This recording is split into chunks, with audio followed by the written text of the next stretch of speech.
اللهم صل على محمد وعلى آل محمد كما صليت على إبراهيم وعلى آل إبراهيم إنك حميد مجيد. اللهم بارك على محمد وعلى آل محمد كما باركت على إبراهيم وعلى آل إبراهيم إنك حميد مجيد. أما بعد فأعوذ بالله من الشيطان الرجيم. بسم الله الرحمن الرحيم. يا أيها الذين آمنوا اتقوا الله حق تقاته ولا تموتن إلا وأنتم مسلمون. يا أيها الناس اتقوا ربكم الذي خلقكم من نفس واحدة وخلق منها زوجها وبث منهما رجالا كثيرا ونساء واتقوا الله الذي تساءلون به والأرحام إن الله كان عليكم رقيبا. يا أيها الذين آمنوا اتقوا الله وقولوا قولا سديدا يصلح لكم أعمالكم ويغفر لكم ذنوبكم ومن يطع الله ورسوله فقد فاز فوزا عظيما. أما بعد يا أيها الناس فإن خير الحديث كتاب الله وشر الأمور محدثاتها وكل محدثة بدعة وكل بدعة ضلالة وكل ضلالة في النار. أما بعد فأعوذ بالله من الشيطان الرجيم. بسم الله الرحمن الرحيم. لا تحزن إن الله معنا. صدق اللہ مولانا العظیم. انتہائی قابل قدر لائق صد تکریم سامعین مکرم، آج کی ہماری گفتگو کا محور بہت ہی خوبصورت جملہ لا تحزن، غم نہیں کیجئے، فکر نہیں کیجئے. کس لیے؟ ان اللہ معنا، بے شک ہمارا اللہ ہمارے ساتھ ہے. آئیے اس جملے کا پس منظر دیکھیے. قرآن مجید میں اللہ ذوالجلال فرماتے ہیں الا تنصروه فقد نصره الله إذ أخرجه الذين كفروا ثاني اثنين إذ هما في الغار إذ يقول لصاحبه لا تحزن إن الله معنا. رسول اکرم صلی اللہ علیہ وآلہ وسلم مکہ سے نکلے تھے، کافروں کے ظلم کے ستائے ہوئے نکلے تھے. نماز پڑھتے تھے، چھپ کر کے پڑھتے تھے، عبادت کرتے تھے، چھپ کے کرتے تھے، اور کہیں قتل کے منصوبے بنائے جاتے تھے، کہیں حالت سجدہ اونٹ کی اوجری پھینک کر کے ستائے جاتے تھے. لا الہ الا اللہ کے بول پہ کہیں دہکتے انگاروں پہ اور کہیں سولی پہ لٹکائے جاتے تھے، کہیں تلوار کی دھار سے جسم کے 2 ٹکڑے تھے، اور کہیں شیب ابی طالب میں کس انداز سے محصور کر دیے جاتے تھے، اور پھر کس طرح گھاس اور پتے کھا کر کے گزارا کرتے تھے. آپ تصور کر سکتے ہیں آسمان کی نیلی چھت کے نیچے کس انداز سے رہتے ہوں گے، کس انداز سے سوتے ہوں گے، کیا کیفیت ہوگی، بچے کس طرح نڈھال اور بلکتے ہوں گے. پھر ایک وقت آتا ہے اللہ ذوالجلال کی جانب سے اجازت ملتی ہے، ان لفظوں سے ملتی ہے قرآن مجید میں. اللہ ذوالجلال فرماتے ہیں اذن للذین یقاتلون بأنہم ظلموا وإن اللہ علی نصرہم لقدیر. اجازت رب سے ملتی ہے۔ مکہ چھوڑ دیجئے، مدینہ کا رخ کیجئے، سفر کا آغاز ہوتا ہے۔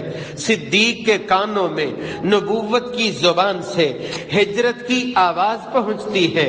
کس انداز سے تڑپتے ہوئے کہتے ہیں الصحبۃ یا رسول اللہ۔ یہ صدیق تھے، بیوی بھی تھی، بچے بھی تھے، کنباؤ قبیلہ بھی تھا، گھر بار بھی تھا، لیکن ایک ہی صدا نکلی، یا رسول اللہ صلی اللہ علیہ وسلم، میری رفاقت کا کیا ہوگا؟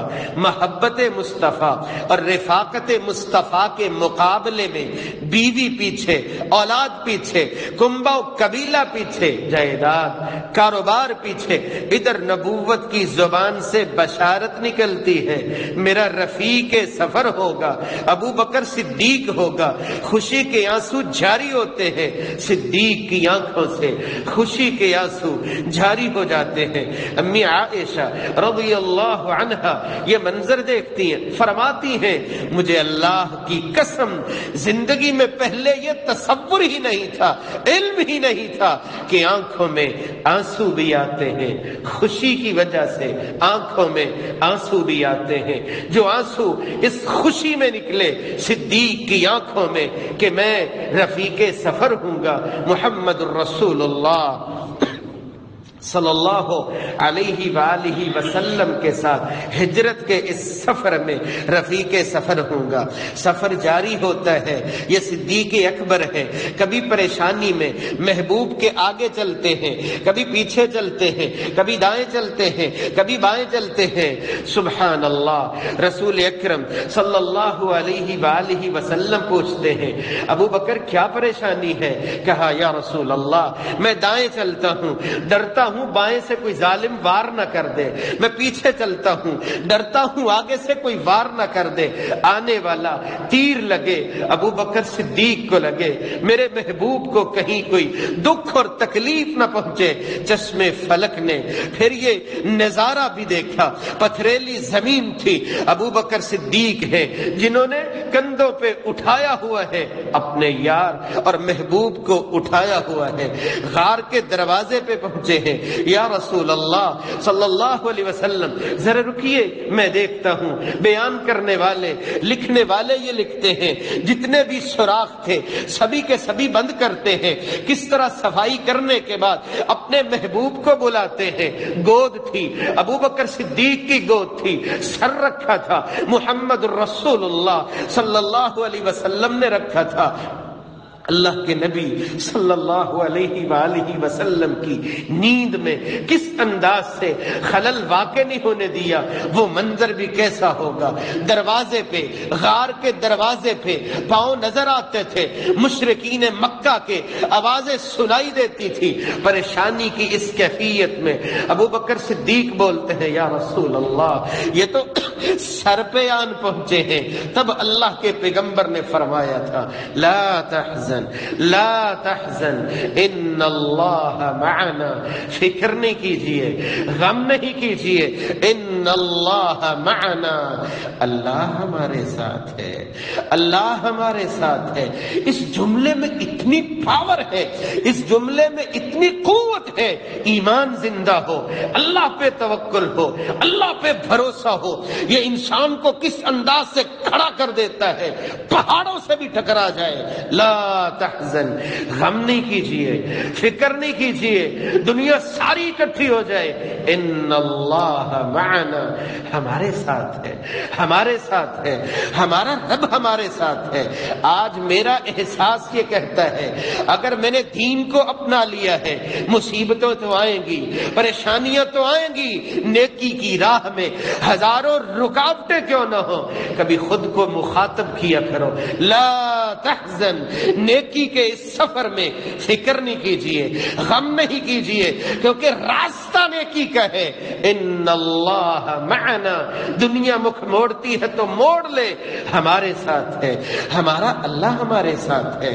کبھی رب کی رضا کے لیے، اللہ کی رضا کے لیے کوئی کام کیا ہو، تجارت کے لیے نہیں، سیاست کے لیے نہیں، ڈیرے کے لیے نہیں، جھوٹی آن بان کے لیے نہیں، اپنوں سے بے لوث محبت اور وفا کی ہو اللہ کی رضا کے لیے، لیکن بدلے میں ہر موڑ پہ ملتی ہو جفا ملتی ہو، پریشان نہ ہوئے، کیا تو رب کے لیے ہے نا، یہ کام تو رب کے لیے کیا ہے، کسی کے لیے تو کیا ہی نہیں ہے، کسی پہ احسان ڈالنے کے لیے، اپنے آپ کو سٹینڈ کرنے کے لیے اپنے آپ کو مخاطب کیجئے، لا تحزن، غم نہیں کیجئے، فکر نہیں کیجئے، ان اللہ معنا، اللہ ہمارے ساتھ ہے۔ توحید کے بول کی وجہ سے، سنت نبوی کے پرچار کی وجہ سے کبھی اپنے بھی منہ موڑ لیں، خود کو تسلی دے لیجئے، لا تحزن ان اللہ معنا۔ آئیے دیکھیے لا تحزن کا عام انداز ہمارے معاشرے میں، یہ جملہ تو لا تحزن عربی میں ہے نا، ہم بھی ہمارے معاشرے میں بولتے ہیں، فکر نہیں کیجئے، پریشان نہیں ہوئیے، میں تیرے پیچھے کھڑا ہوں، میں تیرے ساتھ کھڑا ہوں، میں تیرے ساتھ کھڑا ہوں، میں تیرا ساتھ نبھاؤں گا۔ ہاں، فکر نہیں کیجئے، غم نہیں کیجئے۔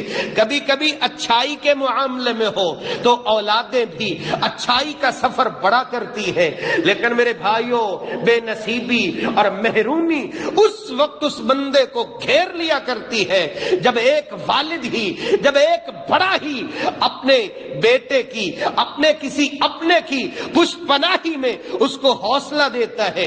کام تو گناہ کا ہوتا ہے، کام تو پریشانی کا ہوتا ہے، کام تو رب کی بغاوت کا ہوتا ہے، کام تو حقوق حق تلفی کا ہوتا ہے، لیکن یہ کہہ دے فکر نہیں کیجئے، میں تیرے ساتھ کھڑا ہوں، گھبرانے کی کوئی ضرورت نہیں ہے، میں دیکھتا ہوں کون تیرے پاس آتا ہے۔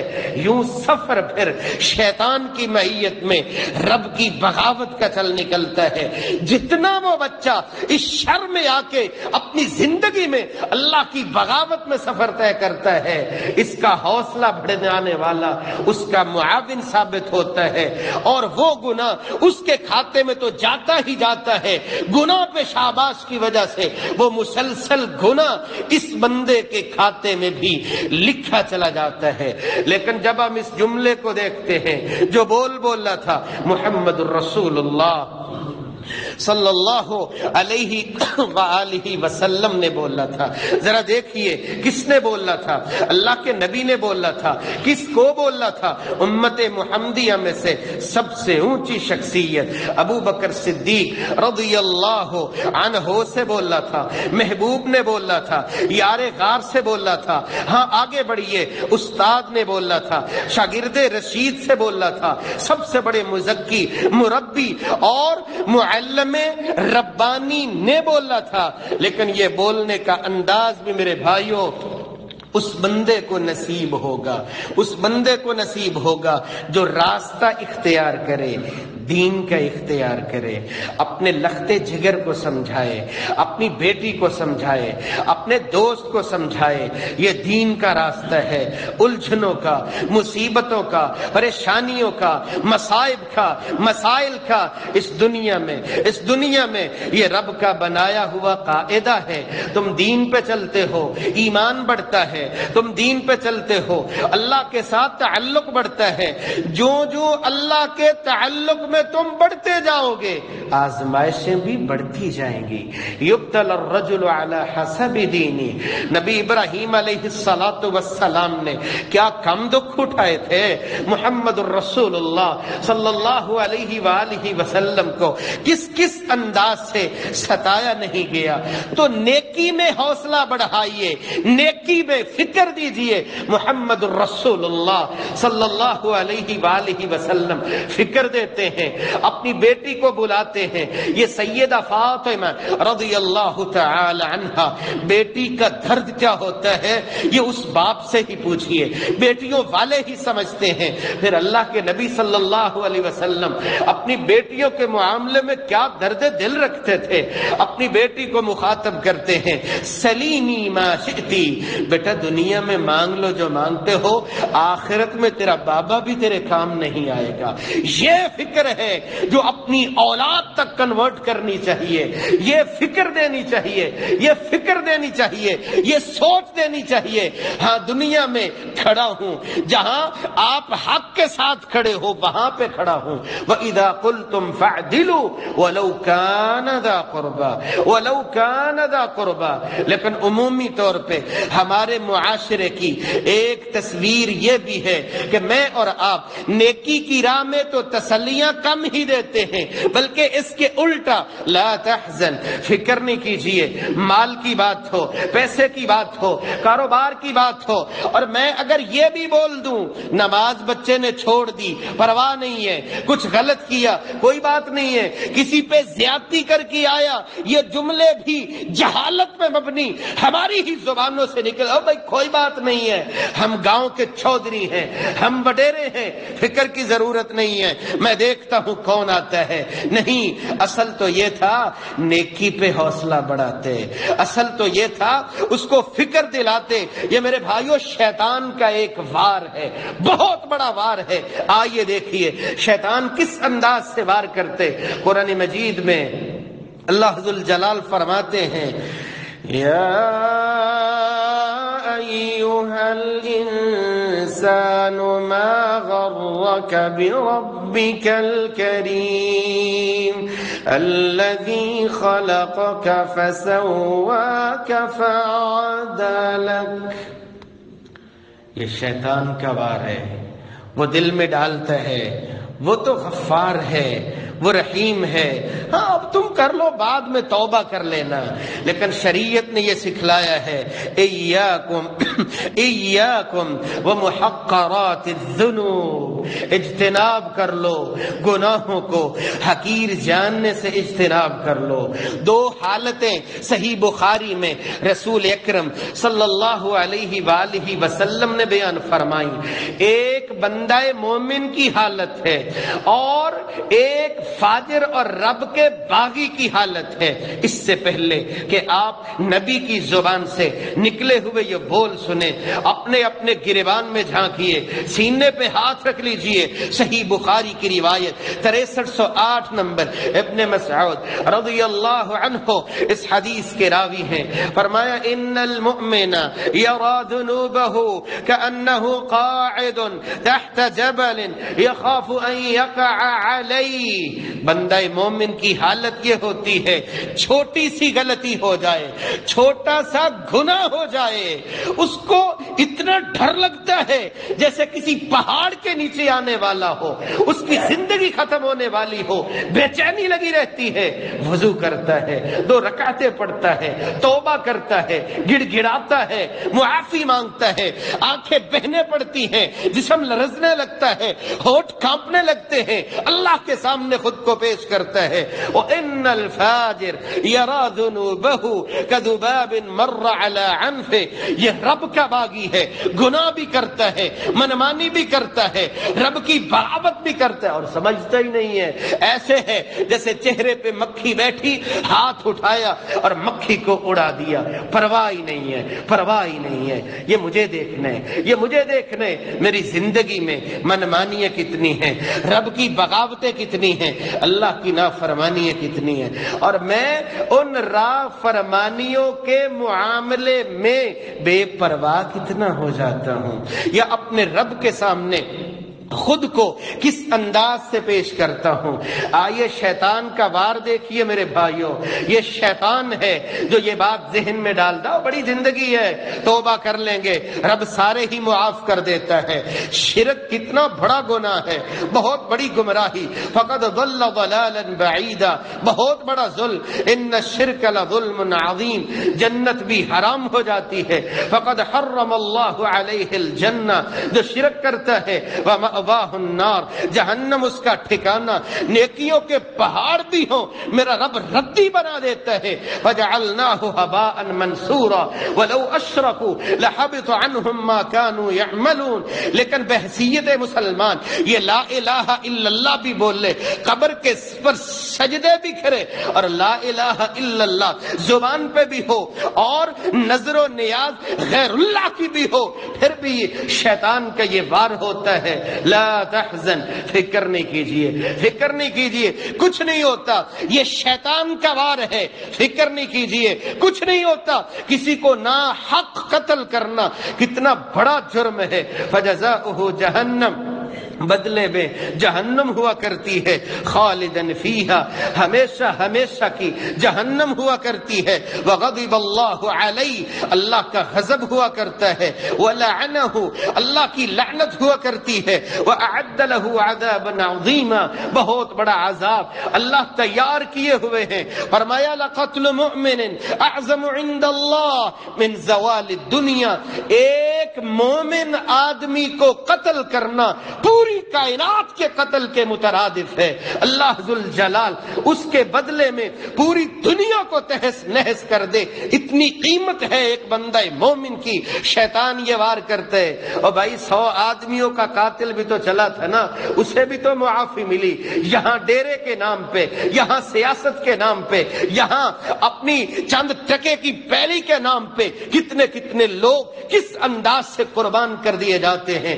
شیطان یہ فکر دیتا ہے، فکر نہیں کیجئے، کوئی بات نہیں ہے، جادو کفر ہے۔ پھر ہمارے معاشرے میں یہ تعویذ، یہ ٹونے، یہ منتر شیطان ہی کا تو وار ہے، کوئی بات نہیں ہے۔ نماز چھوڑنا کتنا بڑا جرم ہے، لیکن مسلمان ہونے کے ناطے میرے کانوں پہ جوں تک نہ رینگتی ہو، شریعت تو یہ بتلاتی ہو فسوف یلقون غیا، نماز چھوڑتے ہو جہنم کی وادی ہے۔ فویل للمصلین، نماز میں سستی کرتے ہو ہلاکت ہی ہلاکت ہے۔ نماز کو چھوڑتے ہو قارون کے ساتھ کھڑے ہو جاؤ گے، حامان فرعون نمرود کے ساتھ کھڑے ہو جاؤ گے۔ اللہ کے نبی کا غصہ تو دیکھیے، جو نماز سے پیچھے رہ جاتے تھے، فرمایا فاحرق علیہم بیوتہم، میرا دل کرتا ہے مصلی پہ کسی اور کو کھڑا کر دوں، ان لوگوں کو جو نماز میں شامل نہیں ہوئے گھروں سمیت میں آگ لگا دوں، لیکن میں بحیثیت مسلمان فجر سوئے ہوئے گزار دوں،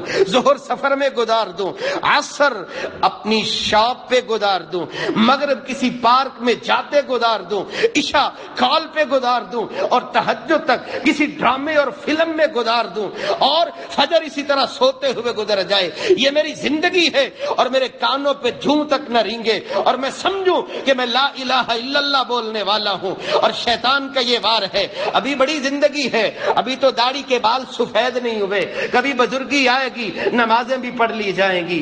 نہیں، یہ شیطان کا وار ہے کہ فکر نہیں کیجئے، آواز جب آئے گی نا اللہ کی جانب سے، جوانیاں نہیں دیکھی جاتی۔ یہاں جاتے ہوئے بڑے بڑے جوان بھی چل بستے ہیں، یہاں جاتے ہوئے بڑے بڑے کاروبار کرنے والے بھی چل بستے ہیں۔ یہ شیطان کا وار ہے۔ زکوٰۃ نہ دینا کتنا بڑا جرم ہے، استطاعت کے باوجود حج نہ کرنا کتنا بڑا جرم ہے، والدین کی نافرمانی کتنا بڑا جرم ہے، اللہ کی لعنت، اس کے نبی کی لعنت، جنت کے داخلے سے محرومی، رب کی نظر رحمت سے محرومی۔ شیطان کے وار تو دیکھیے، کیا ہمارے معاشرے میں سود عام نہیں ہے؟ سود کتنا بڑا جرم ہے، اللہ کے ساتھ اعلان جنگ ہے۔ معمولی سی رقم 26 مرتبہ حقیقی والدہ سے زنا کے مترادف ہے۔ شیطان پھر بھی وار کرتا ہے، کوئی بات نہیں ہے، کوئی بات نہیں ہے۔ مختلف حیلے اور حجتیں، یتیم کا مال کھانا کتنا بڑا جرم ہے، جہنم میں آگ بھرنے کے مترادف ہے۔ انما یأکلون فی بطونہم نارا، اپنے پیٹ جہنم میں آگ بھرنے کے مترادف ہے۔ شیطان پھر بھی کہتا ہے کوئی بات نہیں ہے، علم دنیا کے لیے سیکھا، دنیا کے لیے سیکھا، کاروبار کے لیے سیکھا، فرمایا دنیا کے لیے سیکھتے ہو، لم یجد عرف الجنت یوم القیامہ، جنت کی خوشبو سے بھی محروم کر دیے جاتے ہو۔ فحاشی اور یعنی اور اس میں حصہ لینا کتنا بڑا جرم ہے۔ فرمایا قرب قیامت خواتین آئیں گی، مسجد میں آئیں گی، لیکن معاشرے کا رنگ اگر ان پہ غالب ہوگا، کاسیات عاریات، لباس ایسا پہنا ہوا ہے کہ جسم کے انداز جھلکتے ہیں، مائلات ممیلات، خود بھی اوروں کی جانب مائل ہونے والی، اوروں کو اپنی جانب مائل کرنے والی، ہاں لوگوں کو دعوت نظارہ دینے والی، یہ مسجد میں بھی آتی ہے۔ لا يدخل الجنة ولا يجدن ریحها، اگر با پردہ نہیں ہوتی جنت میں جانا تو دور دور کی بات ہے جنت کی خوشبو بھی نہیں پائے گی. لیکن یہ شیطان کا وار ہے کہ یہ امت مسلمہ کی شہزادی، امت محمدیہ کی بیٹی پڑھی لکھی جہالت کی بات بولتی ہے. جی پردہ تو دل کا ہوتا ہے، پردہ تو آنکھوں میں ہوتا ہے.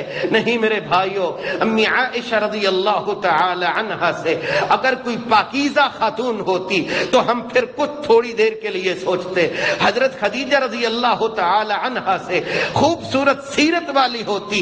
جب وہ ازواج مطہرات امی عائشہ رضی اللہ تعالی عنہا 18 آیتیں قرآن مجید میں جن کی پاک دامنی کا منہ بولتا ثبوت ہوں، وہ تو پردہ کریں. اور آج کی پڑھی لکھی سمجھے کہ نہیں پردہ دل کا ہوتا ہے. وَقُلْ لِلْمُؤْمِنَاتِ يَغْضُضْنَ مِنْ أَبْصَارِهِنَّ قُلْ لِلْمُؤْمِنِينَ يَغُضُّوا مِنْ أَبْصَارِهِمْ.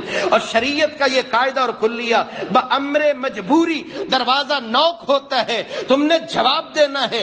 گھر میں کوئی میل نہیں ہے، فَلَا تَخْضَعْنَ بِالْقَوْلِ، آواز میں، لب و لہجے میں، بول میں آپ نرمی نہ لائیے. بیمار آدمی ہوگا، بیمار دل کا، تمہاری جانب مائل ہونے لگے گا، وہاں سختی سے بولیے. وَقُلْنَا قَوْلًا مَعْرُوفًا.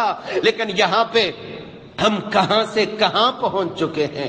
ہمارا معاشرہ کدھر سے کدھر کو جا پہنچے اور ہم سمجھے نہیں کوئی بات نہیں ہے، نہیں کوئی بات نہیں ہے. بات ہے میرے بھائیوں، جس رب نے زندگی دی ہے، جس رب نے شعور دیا ہے، جس نے لا الہ الا اللہ کی صداقت دی ہے، جس نے یہ آزادی دی ہے، جس نے یہ وطن دیا ہے، ایک ایک چیز کا سوال ہونے والا ہے، سوال ہونے والا ہے. ثم لتسألن یومئذ عن النعیم. اللہ ذوالجلال گناہ کے معاملے میں فکر مند ہونے کی توفیق عطا فرمائے اور نیکی کے راستے میں تکلیفیں آئیں، پریشانیاں آئیں، مصیبتیں آئیں، الجھنیں آئیں، ان پریشانیوں کو آڑے نہ لاتے ہوئے نیکی کے سفر کو تیزی کے ساتھ جاری رکھنے کی توفیق عطا فرمائے. جو رک جایا کرتا ہے اس کی قسمت بھی رک جایا کرتی ہے. ہم دنیا کے لیے تو پلان کرتے ہیں، میں اتنے سالوں بعد یہاں پہ کھڑا ہوں گا، میرا کاروبار اتنی دیر کے بعد یہاں پہ پہنچا ہوا ہوگا. اور میرے بھائیوں، آخرت کی زندگی کے لیے بھی پلان کیجئے، محاسبہ کیجئے کون سی وہ نیکی ہے جو میرے جانے کے بعد میرے لیے مسلسل چلتی رہے گی. ایسا بھی کیجئے.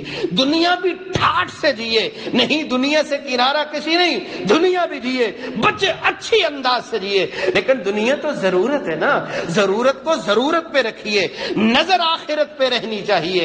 جیو مرنے کے لیے جیو، زندہ رہنے کے لیے نہیں جیو، کیونکہ زندہ رہنے کے لیے تو کوئی دنیا میں آیا ہی نہیں ہے.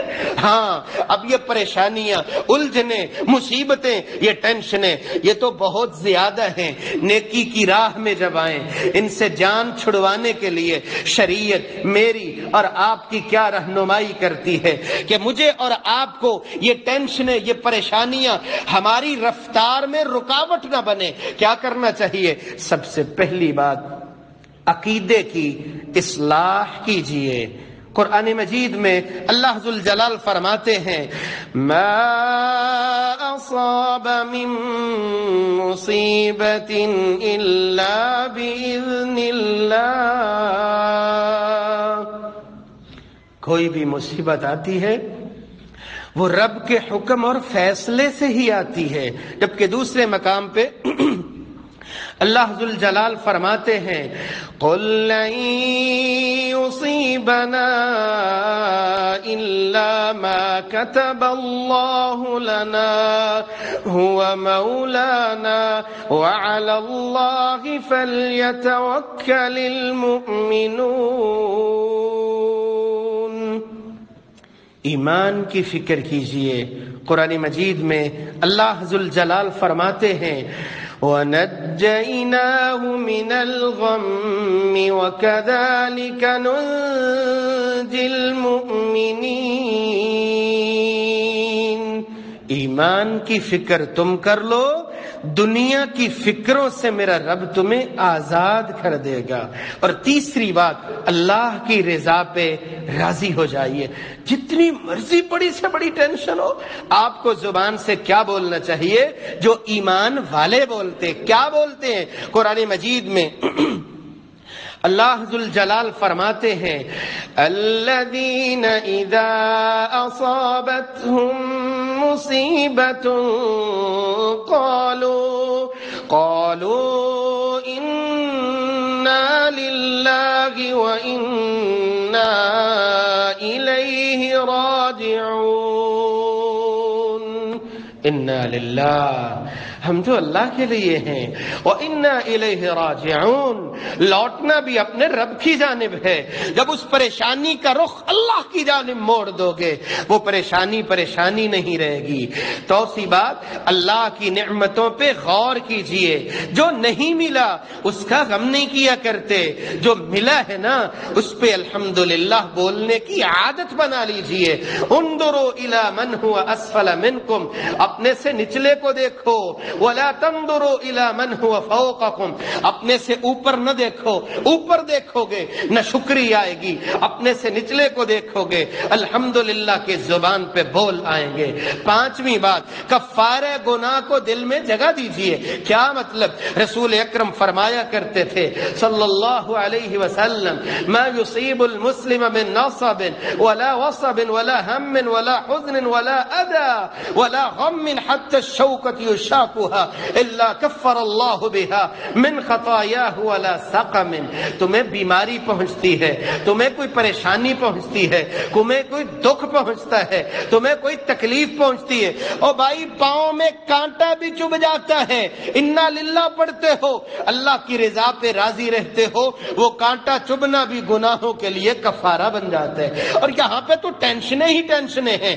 ان ٹینشنوں کا رخ جب تم اللہ کی جانب موڑ دو، اے اللہ میں تیری تقسیم پہ راضی ہوں، اے اللہ تیرے ہر فیصلے پہ راضی ہوں، جتنی فکر بڑی ہوگی اتنے گناہ بھی دھلتے جڑے جائیں گے. آگے بڑھ کر دیکھیے، آگے بڑھ کے نیکی کو اختیار کیجئے. یہ نیکی کو اختیار کرنا، میرا رب فرماتا ہے فَلَنُحْيِيَنَّهُ حَيَاتًا طَيِّبَةً، تم نیکی کو اختیار کرو گے اللہ ذوالجلال تمہاری زندگی کو بڑا ہی پاکیزہ بنا دے گا. جس زندگی کو اللہ پاکیزہ بولتے ہو وہ زندگی کتنی پیاری ہوگی. رب کی اطاعت والی زندگی، رب کی بندگی والی زندگی، جس میں نماز ہے، ذکر ہے، تلاوت ہے، اللہ کی یاد ہے، اللہ کے حقوق کی پاسداری ہے اور اس کے مخلوق کے حقوق کی بھی پاسداری ہے، وہ پاکیزہ زندگی ہے. ایسی زندگی گزارو کہ تم دنیا سے جا رہے ہو تو لوگوں کی آنکھوں میں آنسوؤں کی جھڑیاں لگی ہو اور دل سے یہ بات نکلی ہو اللہ تیرا بندہ تھا، اس کو معاف کر دے. وہ مخلوق کا دنیا میں گواہی دینا میرا رب اس کو بھی اپناتا ہے اور اس کے مطابق میرا رب فیصلہ فرما کے نجات کا پیمانہ لکھ دیتا ہے. اللہ کا خوف دل میں بنا لیجئے. فرمایا وَمَن يَتَّقِ اللَّهَ يَجْعَل لَّهُ مَخْرَجًا وَمَن يَتَّقِ اللَّهَ، جو اللہ سے ڈر جاتا ہے یجعل له من امره یسرا، اس کی جتنی بھی ٹینشنیں، الجھنیں، مصیبتیں، پریشانیاں میرا رب ساری کی ساری دور کر دیتا ہے. صدقے دل سے اللہ سے دعا کیا کیجئے، صدقے دل سے دعا کیا کیجئے. اور وہ نیکی جو اللہ کے لیے کی ہو وہ دنیا میں بھی کام آ جایا کرتی ہے. 3 مسافر پھنس گئے تھے نا غار میں، دروازہ بند ہوا تھا، بچپن سے آپ سنتے آئے ہیں، صحیح بخاری کی روایت. تینوں نے کیا دعا کی تھی؟ اللہم ان کنت فعلت ابتغاء وجہک، اے اللہ اگر یہ تیرے لیے میں نے نیکی کی تھی فافرج عنا، ہمیں نجات عطا فرما. جہاں سوچیں جواب دے جاتی ہیں، جہاں اسباب جواب دے جاتے ہیں، جہاں طاقتیں جواب دے جاتی ہیں، وہاں نیک عمل جو رب کے لیے کیا ہوا ہو وہ اس انداز سے اللہ کی مدد بن جاتا ہے کہ انسان دیکھتا رہ جاتا ہے. کثرت سے درود شریف پڑھ لیجئے. اذن تکفى ہمک ویغفر لک ذنبک، پڑھتے جاؤ گے ٹینشنیں مٹتی جائیں گی اور اللہ ذوالجلال گناہ بھی معاف کرتے جائیں گے. لا الہ الا انت سبحانک انی کنت من الظالمین. جتنا کثرت سے پڑھو گے اللہ نجات عطا فرمائیں گے۔ کس طرح نبی یونس علیہ الصلوۃ والسلام مچھلی کے پیٹ کا اندھیرا، سمندر کی گہرائی کا اندھیرا، پانی کا اندھیرا، رات کا اندھیرا، بادلوں کا اندھیرا، مطلب یہ ہے کہ جتنے بھی اندھیرے تمہاری زندگی میں اکٹھے ہو جائیں، ساری دنیا ساتھ چھوڑ دے، اندھیرے ہی اندھیرے ہو، کوئی دکھائی نہ دیتا ہو، آپ پڑھو لا الہ الا انت سبحانک انی کنت من الظالمین۔ بچے کو سکھلاؤ کہ بیٹا یہ پڑھنے والے بن جاؤ، لا تحزن، پھر فکر کی گنجائش نہیں ہے۔ اللہ کے نبی فرماتے ہیں اللہ نجات عطا فرمائیں گے۔ اور اگر یہ دعا پڑھ لیتے ہو، صحیح روایت ہے اللہم انی عبدک ابن عبدک ابن امتک ناصیتی بیدک ماض فی حکمک عدل فی قضاؤک اسألک بکل اسم هو لک سمیت به نفسک او انزلته في كتابك او علمته احد من خلقك او استأثرت به في علم الغيب عندك ان تجعل القرآن ربيع قلبي ونور صدري۔ یہ مکمل دعا پڑھ لو، یہ واحد دعا ہے کہ اللہ کے نبی فرماتے ہیں الا ابدلہ اللہ مکان حزنہ فرحا۔ تم ٹینشن کے وقت پڑھو گے، پریشانی کے وقت پڑھو گے، پڑھتے تم دعا ہوگے، اللہ اس ٹینشن اور پریشانی کو بھی تمہارے لیے خوشی میں بدل دیں گے۔ اللہ ذل جلال ان اسباب کو اختیار کرنے کی توفیق عطا فرمائے۔ وآخر دعوانا ان الحمد للہ رب العالمین۔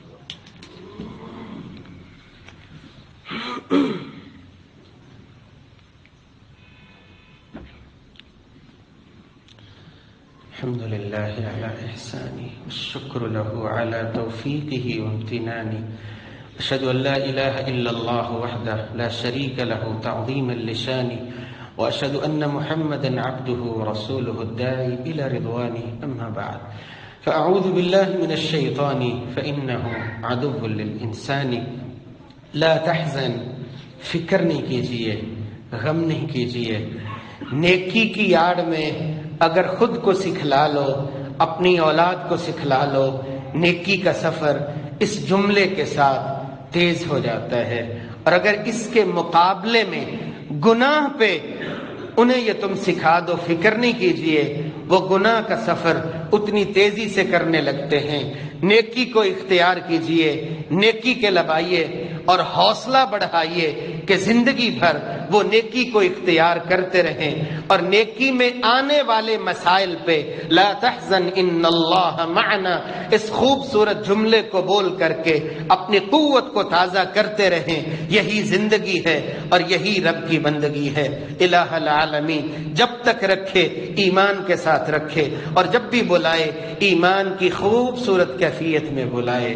الہ العالمین جو پریشان ہے پریشانیاں دور فرما، جو تنگ حال ہے تنگیاں دور فرما، جو مقروض ہیں قرضے اتارنے کی توفیق عطا فرما۔